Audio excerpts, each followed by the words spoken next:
is written from Toloa, China. Alliance Veteran Nursery from Wexford. Enjoy watching! Isaiah 41:10. Don't be afraid, I am with you. Don't tremble with fear, I am your God. I will make you strong as I protect you with my arm and give you victories. Maraming turo ang Panginoon sa Old Testament, maging sa New, na laging ang tema ay huwag kang matakot, huwag kang panghinaan ng loob. Maging matatag ka dahil ako ang iyong Diyos at alam ko ang nangyayari sa iyong buhay.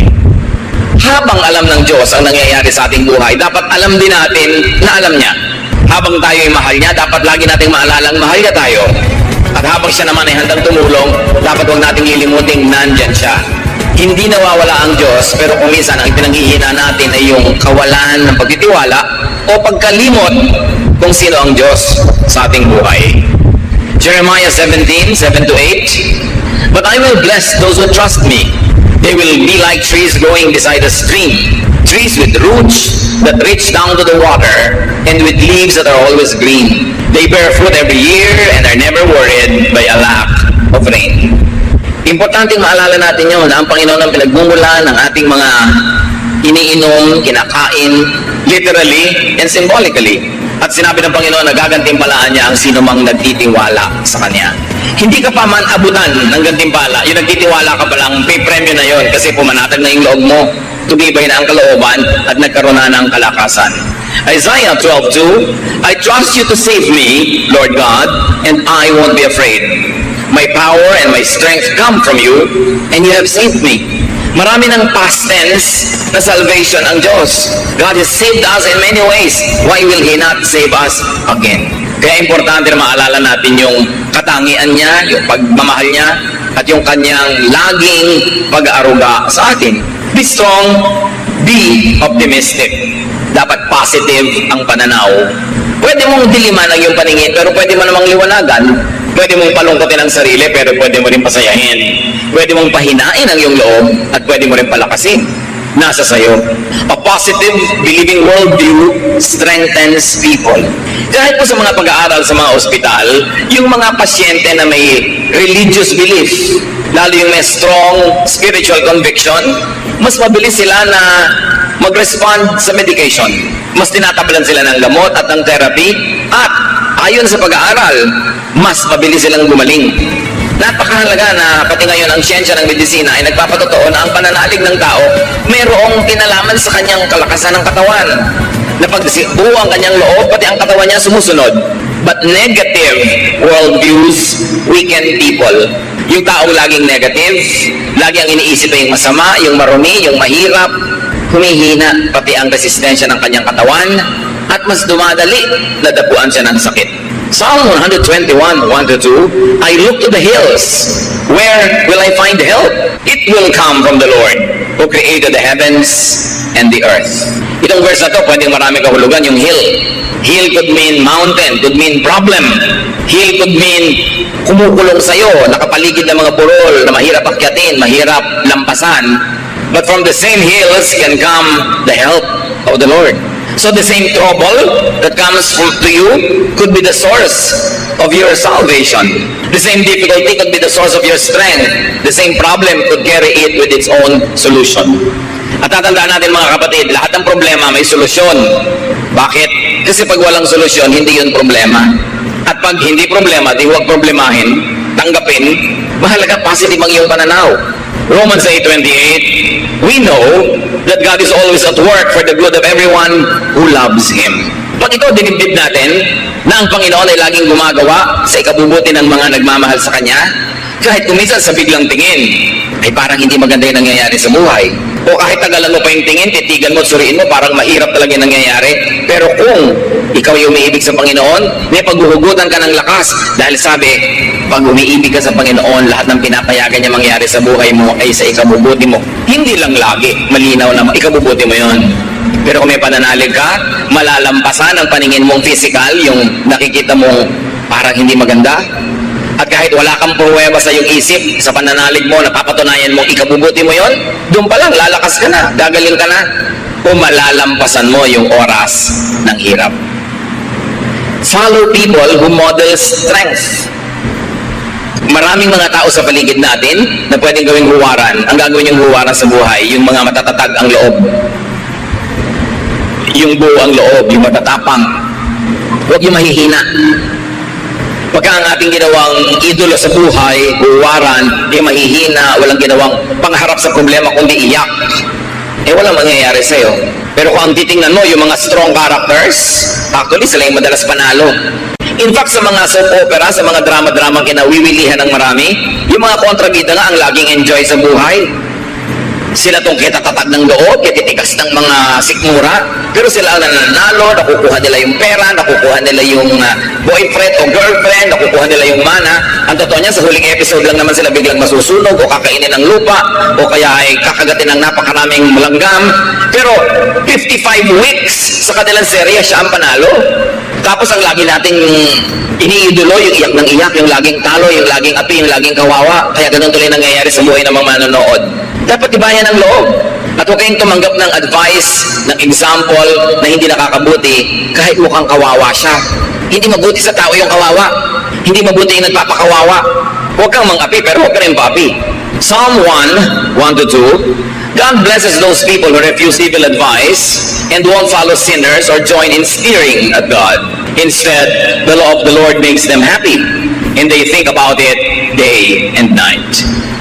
Yung advice, kahit hindi sabihin ng bibig, pero yung example ng mga laging api, laging kawawa, laging mahina ang loob, hindi magandang advice yun. Talo ka dun. Dapat ang tao matibay. Pinatitibay ng karanasan, pinatitibay ng kung sino ang tinititigan at tinutularan. How else do you become strong? Get and have supporters. Sabi nga nila, no man is an island. Hindi naman natin kayang pasanin lahat ng pasanin, lutasin ang lahat ng problema kung nag-iisa tayo. Totoo, kung maraming tao sa paligid mo, nadadamay ka sa problema nila. Pero nadadamay ka lang naman hanggang papayagan mo at hanggang kaya mo. Hindi ka naman kayang ubusin ng problema nila kung hindi ka papayag. Yung iba umiiwas makipagkaibigan, makipag-close friendships kasi ayaw nilang madamay sa mga utang, mga problema ng iba. Pero tandaan nyo, sa inyo naman problema, sa inyong pangangailangan, sa kahit paminsan-minsan lang pero dumadating na oras ng kahinaan, kagipitan, napakahalaga that you have a support system. Napakahalaga na may mga tao sa paligid natin na nagsusuporta sa atin. Pero siyempre, susuportahan ka lang naman kung supportive ka rin sa kanila. Kaya willing ka dapat to invest in human relationships. Yung human relationships, minsan abala yan eh. Abalang makipagkwentuhan, abalang makaladgad at mayaya doon, pumunta sa mga event yan na hindi ka laging interesado. Pero isipin mo na rin na sa ikabubuti mo rin yun. Dahil darating ang panahon, kakailanganin at kakailanganin mo ang iyong kapwa-tao. Ecclesiastes 4:9-12, you are better off to have a friend than to be all alone. Because then you will get more enjoyment out of what you earn. If you fall, your friend can help you up. But if you fall without having a friend nearby, you are really in trouble. If you sleep alone, you won't have anyone to keep you warm on a cold night. Someone might be able to beat up one of you, but not both of you.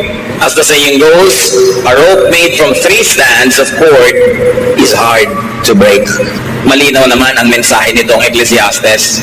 Mas mainam daw na may kasama, may kaibigan, may karamay, may kapartner, meron kang kasama sa iyong buhay. Mas pakikinabangan mo daw ang mga pinaghirapan mo. Siyempre, kung kakain ka, mas masarap na kung may kasabay kaysa nag-iisa ka. Kahit pa nga ilibre mo siya, kasabay ka naman. Kaysa hindi ka nga nagastusan, wala ka inilibre, pero mag-isa ka lang kumakain. At pag daw natumba ka, kung may kaibigan ka, may magbabangon sa'yo. Kawawa naman daw yung natutumbang wala man lang magbangon. Talagang malaking problema daw yon. At kung sa mga magiginaw na gabi, nag-iisa ka lang, baka mag-ielo ka, pero kung may katabi ka, your body heat can help each other, and you will survive. Kung nag-iisa ka daw, pwede ka sigurong bugbugin ng isang tao, pero kung dalawa kayo, hindi naman niya kayo kayang bugbugin pareho sa bahay. Ang 3 hibla na itinitirintas at pinagsasama-sama ay higit na matibay kaysa 3 hiwa-hiwalay na hibla ng sinulit. Kailangan itong idiin kasi marami mga tao hindi sila willing to invest in human relationships. They are too engrossed with themselves. They like to have their resources only for themselves. Ayaw nila magbigay, ayaw nila mag-share, ayaw nila maabala. Pero mabuti lang yan habang ang tao ay bata at malakas. Kaya yung yabang nasa kabataan. Kaya mo magyabang, kaya mo manikis ng kapwa, kaya mo mag-isa, kasi malakas ka pa eh. Pero dumarating ang panahon na humihina ang tao, tumatanda, na nakakatayo ka na lang nakakalakad dahil inaakay ka ng iba. Doon mo ngayon maiisip ang halaga ng mabuting pakikisama at pakikitungo sa kapwa. Dahil sino sa mga inapi mo, hindi mo ginawa ng mabuti ang magiging handa na tumulong sa iyo. Yun ang mga tinulungan mo nun, hindi rin lahat willing na tulungan ka, lalo naman yung hindi mo tinulungan. Kaya dapat ang karunungan dumarating habang kabataan pa lang. Pwede ka magyabang pagbata ka eh. Kayang-kaya mo mag-isa. Pero hindi laging ganon ang buhay. Gusto niyo maging malakas sa oras sa inyong kahinaan? Na wala na talaga kayong lakas? Panghihiram kayo ng lakas ng iba. Kaya kung marami kang tinulungan, marami kang pinahiram, sakali namang di ka makalakad, akayin ka naman ng iba, yung lakas niya ang nagiging lakas mo. Kung di ka makakita, yung pananaw at paningin ng iba ang nagiging paningin mo. Hindi ka makagalaw dahil na-paralyze ka, yung braso, yung kamay ng iba ang gumikilos para sa'yo. In other words, may lakas ka pa rin. Bigay ng iba.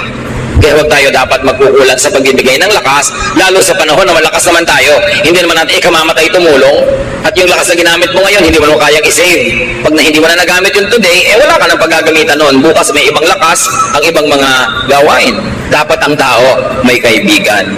At hindi tayo dapat maging maramot na yung ating mga mahal sa buhay ay makipagkaibigan sa iba't ibang tao. Kuminsan kasi may mga magulang, may kapatid na sobrang mga seloso. Ayaw nila na yung mga anak nila ay nakikipagkaibigan kung kani-kanino. Sabi na tayo na lang ang magtulungan dito. Pero yung magulang hindi naman lagi nandyan. Tumatanda, binabawi ang buhay. Sino ngayon ang kasama ng inyong mga anak o apo? Kuminsan mayroong mga sobrang conservative na mga pamilya. Ayaw na maipaligawan ng kanilang mga anak, ayaw magkaroon ng boyfriend, hanggang nagtandaan na, wala tuloy mga partner sa buhay. O pagtatanda nun, sino kasama? Yung mga mahihigpit na matatanda, yung higpit ng higpit, kaya nyo pa bang samahan yung mga anak nyo tapo pagka sila na lang natira? Pero pinagkaitan nyo na makadevelop ng mga relasyon. Kaya dapat hindi tayo ganon. Hayaan natin na yung mga tao makadevelop ng mga kasama nila. Hindi naman natin masasamahan habang panahon. Pero darating ang panahon na kailangan nila ng kasama. It's important. At kung kayo naman ay halimbawa biglang nagka-boyfriend, nagka-girlfriend, nagka-asawa, huwag yung biglang ilimutin ang inyong mga kaibigan, mga kamag-anak dahil meron na kayong papa na ipinagmamalaki, meron na kayong mommy na ipinagmamalaki. Kasi kuminsan, pag dumating ang panahon na nagkagalit kayo at naghiwalay, eto mga kaibigan mo na naman ang karamay mo sa buhay. Mga papa and mama, they come and go, but friends remain. That's why don't commit the mistake of neglecting your friends just because you have a lover, a partner, a spouse. Darating ang panahon, maaalala mo sila, lalo kung bigla kang iniiwan ni lover. Be wise. Proverbs 17:17, a friend loves at all times, and a brother is born for a time of adversity. At sabi sa Proverbs 17:17 din, sa ibang version, a friend is always a friend, and relatives are born to share our troubles. So ang mga kaibigan natin, ang mga kamag-anak ay talagang nandyan para makihati sa ating mga problema. Ang dapat magsasabi nun yung tumutulong, hindi nagpapatulong na parang duty tuloy ng iba na tulungan ka dahil sabi ng verse. Pero ang nagsasabi na tutulungan kita, gusto kitang tulungan, sabi ng verse, kaya kami kamag-anak, kaya kami kaibigan para tumulong. Pero huwag niyo magsasabi ng kamag-anak niyo, hoy kamag-anak kita, therefore duty mong tulungan ako. Nawawalan ng motivation ang tutulong, huwag ganon. Mga kapatid, may isa pang napakahalaga para wag ang tao maging malakas. Sa paghanap ng mga problema, kasakitan, suliranin, earn and save money. Dapat kanta ka ng money, dahil talagang mahalaga ang pera. Kung hindi pera, o dagdag sa pera, dapat meron kang insurance. Meron kang pension pagtanda mo. Kaya yung mga tao sinasabihan natin, oy magbayad kayo ng SSS payments nyo para pagtanda nyo, meron kayong pension. Tapos magkano na yun? 6,000 a month. Aba, pag wala kang kapera-pera, malaki na yung 6,000. At kung walang magpalibing sa'yo, at least bigyan ka man lang ng SSS ng kabaong na styrofoam. O lawanit na may pakumbakya. Ano naman kung nalalaglag ka pag binuhat yung kataol, at least meron. Kasi wala. Katulad ng mga citizens sa ibang bansa, halimbawa sa Amerika, ang pension mo, pag nag-60 ka, depende kung magkano taxes ang binayad mo at ikinontribute mo sa iyong social fund habang nagtatrabaho ka. Iba nagpapalusot, hindi sila nagbabayad ng tax, puro under the table, hindi sila nagko-contribute sa mga social fund, hindi sila kumukuha ng insurance. Akala nila ngayon, mas marami silang perang ginagasta. Yes, habang malakas ka, marami kang perang ginagasta. Pero kung wala ka ng mga insurances na yan at pension plan, pag tumanda ka at kailangan mo na ng pera at hindi ka na makakapagtrabaho, doon ka ngayon walang pera. Iba ang lakas ng loob pag may pera sa bulsa. Ecclesiastes 7:12, money is a shelter. Totoo yun. Huwag kayong magbanal-banala na parang walang kwenta ang pera. Sabi sa Bible, Ecclesiastes 10:19, money is the answer for everything. Siyempre, figure of speech yun. Pero ibig sabihin lang nun, money is a solution to many, many things in life. Kaya dapat ang tao, habang kaya, malakas, kumita, mag-save, mag-invest, get a pension plan, get an insurance with a reputable company, kasi kakailanganin mo yan. Hindi ka laging pwede magyabang na, kaya ko, hindi tayo sure. Iba na yung merong itinabi. Tulad ng babae sa Proverbs 31:25, dahil siya masipag, marunong mag-invest, marunong magtrabaho, sabi, she who has money is strong and graceful, as well as cheerful about the future. Sabi na ibang version, she is clothed with strength and dignity. She can laugh at the days to come. Why can a person laugh at the days to come? Pag may pera siya. Pag magpapa-hospital siya, hindi siya nag-aalala. Pagtatawanan lang niya yung hospital. May pera ako. Sige, i-confine ninyo ako sa magandang kwarto. Pero pag wala kang pera, pwede ba dito na lang ako sa koridor? Pwede ba dito na lang ako sa labas ng ospital? Okay, hindi ka pagaling, ilabas yun ako, pamamatay ako sa presyo. Eh, kung may pera ka, eh di magpapagamot ka ngayon. Although namamatay ka rin naman kung may pera ka, pero nang mamamatay ka, nakangiti. Importante niyan, make and keep receiving material blessings by giving. Isang sikreto na hindi naman dapat sikreto kasi sinasabi naman sa Biblia ito, para makatiyak ka na lagi kang tatanggap sa Panginoon, dapat pala bigay ka sa gawain ng Panginoon at sa mga taong nangangailangan. Proverbs 3:9, honor the Lord by giving Him your money. Malinaw na malinaw. At sa Malakay 3:10-11, walang kamatayang katuruan. I am the Lord all-powerful, and I challenge you to put me to the test. Bring the entire 10% into the storehouse so that there will be food in my house. Then I will open the windows of heaven and flood you with blessing after blessing. I will also stop locusts from destroying your crops and keeping your vineyards from producing.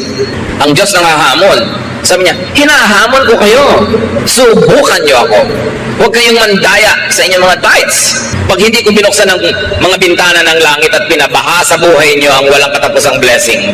At hindi lang yon, pipigilin ko ang mga salot na kulisap sa paninira ng inyong mga tanim.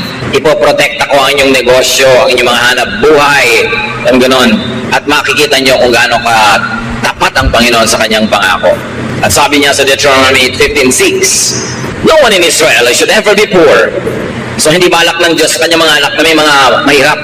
The Lord your God is giving you this land and He has promised to make you very successful if you obey His laws and teachings that I am giving you today. You will lend money to many nations, but you won't have to borrow. You will rule over many nations, but they won't rule you. That is the promise. Pero merong kondisyon. Kung susunod ka sa kanyang mga utos, ang ganoon, hindi nyo mararanasang mangutang, kayo ang magpapautang. Hindi nyo mararanasang mangamuhan, kayo magiging amo. Pero may kondisyon. Maging tapat tayo sa Panginoon, maging generous. Alam niya kung paano magsukli sa ating buhay. Isa yan na hindi natin naaalala na madalas, na isang napakalaking insurance, savings account, yung ikaw ay giver. Ikaw ay generous, even to people that are not close to you but who are needy. Bawat bigay mo sa nangangailangan, bawat bigay mo sa gawain ng Panginoon, ang Panginoon na magsusukli. At sa palagay nyo kaya, papayag ang Panginoon na may utang siya sa inyo? Oras na ikaw ay nagbigay, lalo kanyang bibigyan. Kasi di noon pwede, mas marami ka pa ibinigay sa kanya, siya ang Diyos. Maraming tao na ang nakadiscover nito. Merong hindi pa rin madiscover kasi ayaw subukan. Pero yan talaga ang secret of a very abundant life, to be generous. How else do you become strong? Practice facing and handling hardship. Kung lalaban ka ng contest, dapat may practice. Kay athletic o artistic contest dyan, o dance contest, o singing contest, may practice.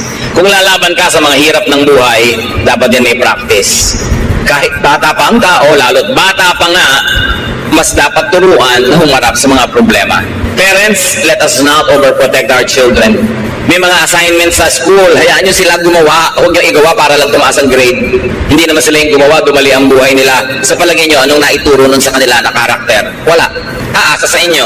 Kaya 50 years old na, umaasa pa sa inyo. Kasi sinanay nyo. Don't do everything for them. At habang maaari sana nga, kahit kaya nyo paligiran sila ng mga mag-a-assist sa kanila, give them household chores.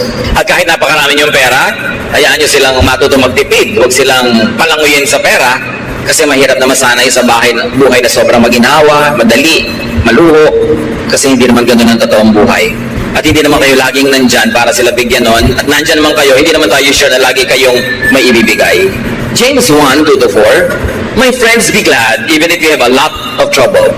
You know that you learn to endure by having your faith tested. But you must learn to endure everything so that you will be completely mature and not lacking in anything. Pagtiisan daw ang dapat pagtiisan. Pagtiyagaan ang dapat pagtiyagaan para kayo lumago. Walang kulang sa inyong pagkatao, sanay kayo na bumata ng hirap. And as we have said, it's better to practice early. Kaya sabi ni Balagtas sa Florante at Laura, pag-ibig anak ko yaking nakilala, di dapat palakihin ang bata sa saya. At sa katuwaan kapag namihasa, paglaki walang hihinting ginhawa. Para ng halamang lumaki sa tubig, dahil nalalanta, munting di matilig. Ikinaluluoy ang sandaling init, gayon din ang pusong sa tuway maniig. Kaya sabi niya, ang laki sa layaw, karaniway hubad, sa bait at muni, sa hatol ay salat. Masaklap ang bunga ng maling paglingap, habag ng magulang sa irog na anak. Pag inispoil mo ang bata, ano mangyayari? Weakling, mahina, walang buto, mahina ang sikmura, mahina ang loob. Kailangan mabuhay ka forever para mo siya samahan. Kaya kailangan turuan ng practice. Sabi sa Proverbs 22:6, teach your children right from wrong. And when they are grown, they will still do right. Plain agad ang mga bata. How else do you become strong? Do not overly depend on others. Lahat ng tao, binigyan ng Diyos ng lakas. Huwag kang laging manghiram ng lakas ng iba. Huwag kang laging umasa, sumandal. Dapat gamitin mo at pag-practicean mong gamitin ang iyong sariling lakas. Why? Because dependence means weakness. Habang umaasa ka, mahina ka. What happens when you are financially dependent, emotionally dependent, functionally dependent? You are weak. May mga asawa na binubugbog, pinagtataksilan, halos ay lapas tanganin na lang ng husband, hindi makahiwa-hiwalay, hindi makabuo ng sariling buhay. Bakit? Walang hanap buhay. Walang sariling income, walang pera, walang savings. Kaya nilululo na lang ang lahat, pinagtitsagaan ang lahat. Pero kung may pera lang yan, matagal nang nawala. Yung si iba yung may pera.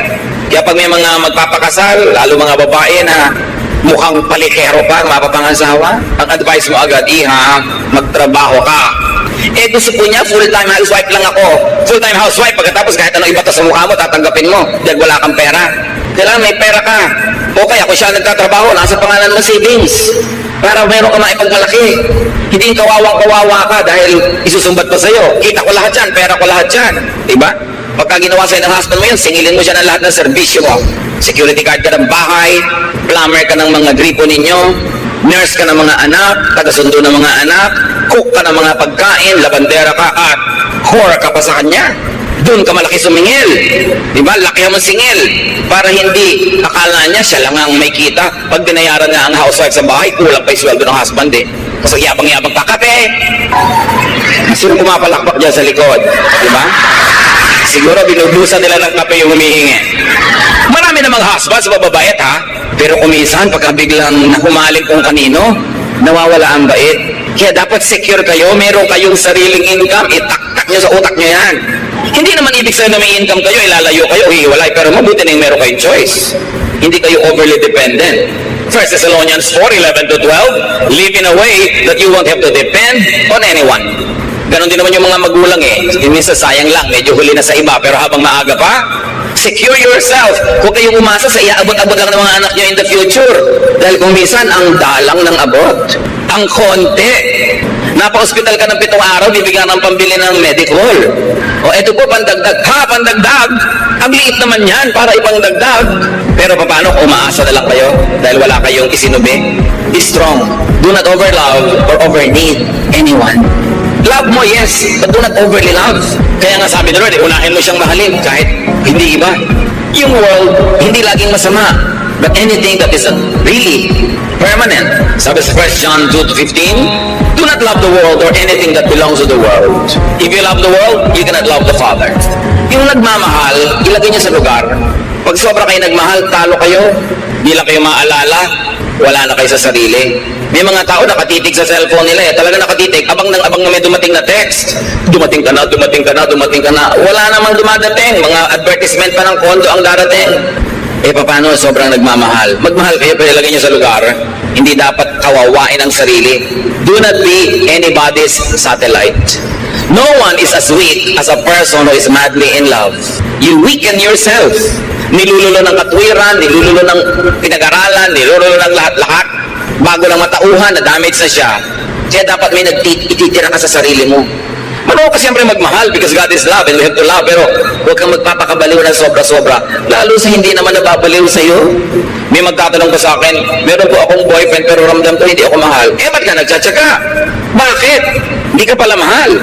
Humahanap ka ng sakit ng katawan. So kailangan magpakatalino ang tao. We were created by God to be healthily independent. Kaya kahit may kakambal ka, pinapakanak ka mag-isa. Mamamatay ka mag-isa. Haharap ka sa Diyos mag-isa. Ibig sabihin, kaya mong harapin ang maraming bagay sa buhay kahit walang kasama. Although, mas masarap kung may kasama. Pero huwag kang magpapadaya sa kasinungalingan na kung wala kang kasama, hindi ka na mabubuhay. Yun ay isang kasinungalingan. Napaka-importante kahit nga sa ina. Ang unang-unang nangyayari sa bata pag ipapanganak, malalagot ang pusod.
It's a declaration of progressive independence.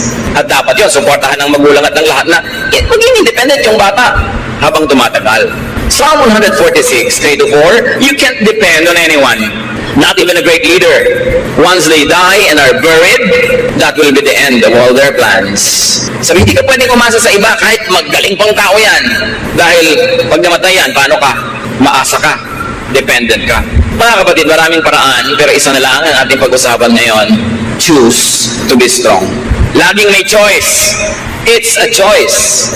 It's your choice. Pagka kayo may diabetes, may pagkain dyan na matamis ang sarap, it's your choice. Pipiliin mo bang kumain yan na pagkalunok mo, masarap lang sa dila, pero pag nalulun mo na, nasa katawan mo na yung lason, o kakainin mo pa rin, it's your choice.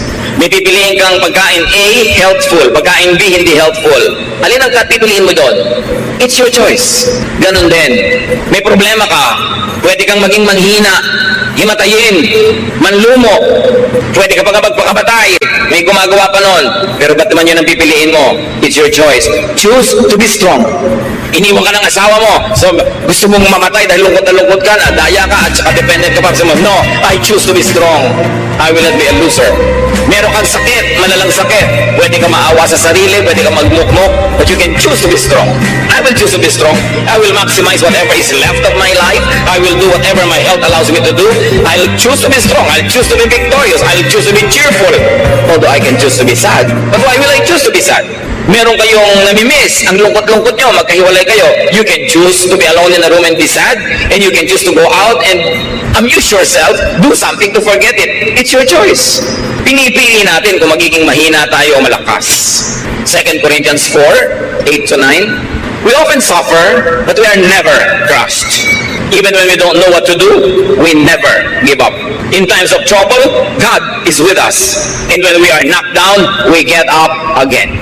Natumba ako, yes, pero hindi ako papayagan na tapakan ako ng lahat ng dumadaan. Tatayo ako ulit. Nadaya ako, yes, pero may buhay pa ako, papawi pa ako. Hindi ako magmumukmok sa buhay. 2 Corinthians 4, 16-17, we never give up. Our bodies are gradually dying, but we ourselves are being made stronger each day. These little troubles that are getting us ready for an eternal glory that will make all our troubles seem like nothing. Ganun, hindi tayo susuko. Yung mga problema na yan na ating kinakalaban, magiging trophies yan later. Bawat bato na ihahagi sa atin ay magiging monumento. Bawat sugat ay magiging tropeo if you choose to be victorious. Kaya sabi sa Deuteronomy 3:31-6, be brave and strong. And the Lord Jesus echoes that, have peace, do not be afraid. Pag nanghihina kayo mga kapatid, pinipili nyo lang yun. But sometimes hindi tayo aware.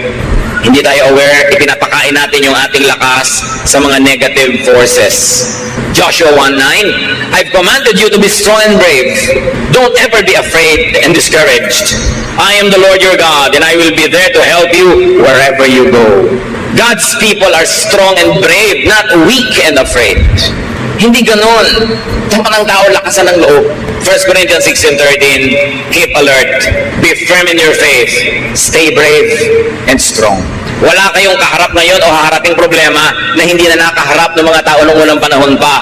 Walang bago sa mundo. Walang bagong problema ang hindi pa nadinig ng Diyos na idinaing sa Kanya ng mga tao. Walang bago. Therefore, lahat yan may katapat na. Lahat ng kahinaan ay may katapat na lakas. Ang lahat ng tanong ay may katapat na sagot. Usali man ay may katapat na langit, sabi nga ng matatanda. So huwag tayong lagi na lang mag-awa-awa sa sarili. Huwag laging magpaawa sa kapwa. Kumusta ka? Eto, kawawa naman ako. Eto, mahina ako. Eto, may sakit ako. Ang dami mo na mapipiling imalita.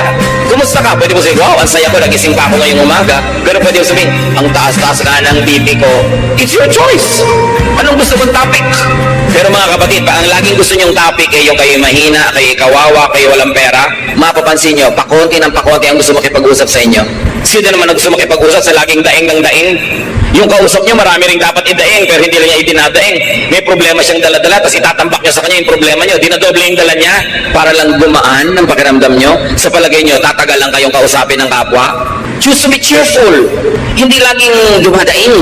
Lahat tayo may dalang problema. Lahat tayo mayroong difficulties. May kanya-kanyang lungkot, may kanya-kanyang hirap, kanya-kanyang takot. Pero bakit mo kailangang isiwalat at itambak sa kapwa mo yun lagi? Kakadalaan ka lang, pagsasawaan, lalong mawawala na tutulong sa'yo. Pero pag strong ka, you attract people to be near you. And when people are near you, you get help. Even without asking for it. And you can help other people also. Life really could be full of hardship and trouble, but we are not without a helper. John 16:33, Jesus speaks, I have told you this, so that you might have peace in your hearts because of me. While you are in the world, you will have to suffer. But cheer up, I have defeated the world. Sabi nila, walang bago sa mga sinusumbong mo. Kasama ng buhay yan. May pagdurusa, may paghihirap. Pero huwag kang mahinaan ng loob. Lakasan mo ang loob mo kasi nagapi ko na ang lahat ng yan. Napagtagumpayan ko na yan. Stay with me because I am with you. The Lord is victorious over suffering. Seek the Lord. Sa Kanya tayo lalapit. Take shelter in the Lord. Receive strength from the Lord, from others, and even from within yourself. At napakahalaga mga kapatid, because we are cognizant that many people are suffering, strengthen others. Kahit kayo may dala, may hirap, mayroong mas malala ang kalagayan sa inyo, mag-minister pa rin tayo, maglingkod, strengthen them, and do not make people weak by solving all their problems for them, by making them over-dependent on you, because that, in the long run, will not be helpful. We are full of troubles, but we are not without help. God is our present, ever-present help in times of trouble. Don't you ever forget that. Panginoon, salamat dahil kayo. Panginoon, salamat dahil kayo ang aming pwedeng takbuhan, lapitan, at higit pa sa sapat ang pwede nyo ibigay na pagpapala sa amin. Lahat ng mga tao, Panginoon, ay may kanya-kanyang dala, problema, takot, pangangailangan. Ang ituro nyo sa amin, kayo ang solusyon sa mga ito. At meron din kami sa aming personal at practical na buhay na pwedeng gawin. Ang pag-aanin ng mga suliranin at palakasin namin mga sarili. Patuloy nyo kaming paalalahanan ng mga katotohanan ito nang huwag kaming madaya ng hirap para kami manghina, para kami, Panginoon, sumuko. Palakasin nyo ang inyong mga anak sa inyong ikaluluwalhati at sa kabubuti ng aming buhay. Pagbulay-bulayan natin mga kapatid ang kahulugan ng mga ito sa ating buhay.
Lakefront breeze whispers your name.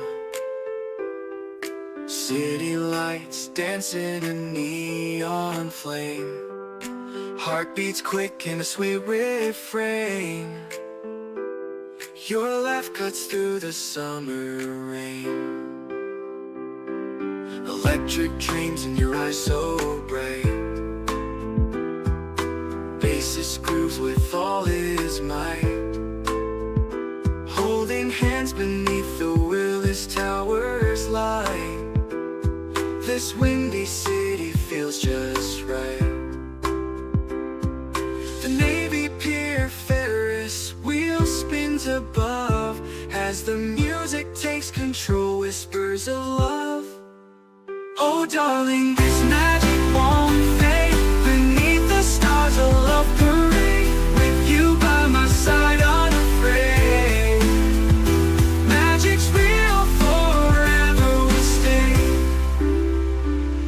Guitar solo sings a sweet serenade. Your voice is honey, love's sweet parade. Chicago blues melt away the shade. In your arms, a future we've made. Drums are beating a rhythm so true. Never want this night to end, just me and you. 80s synth keeps the feeling new. Chicago magic forever will pursue. Oh darling, this magic won't fade. Beneath the stars, a love parade. With you by my side, unafraid. Magic's real, forever will stay. The doggone night, a memory to hold.